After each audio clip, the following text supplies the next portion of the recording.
Hi, today we are going to see how to use Importrange function in Google Sheet. First of all, go to your browser. In the search bar, type sheets.google.com. Then click on blank. A untitled spreadsheet will open. Here you can see in the left there is a Importrange Google Sheet. We will copy it to untitled spreadsheet. By clicking here, enter is equal to import range. Then you have to give spreadsheet URL. Go to Importrange Google Sheet. Then you have to copy this, or you can also copy this. For video purpose I am copying full of it.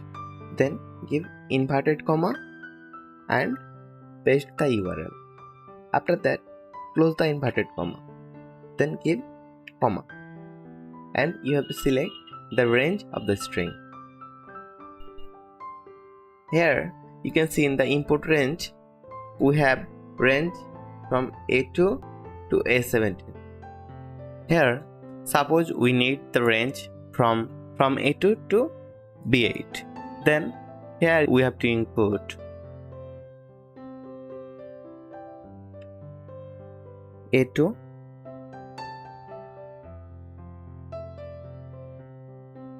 then here B8.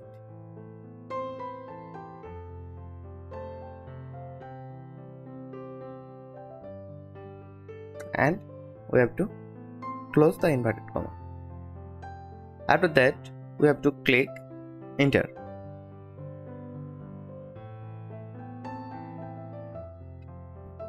Then we have to give allow access.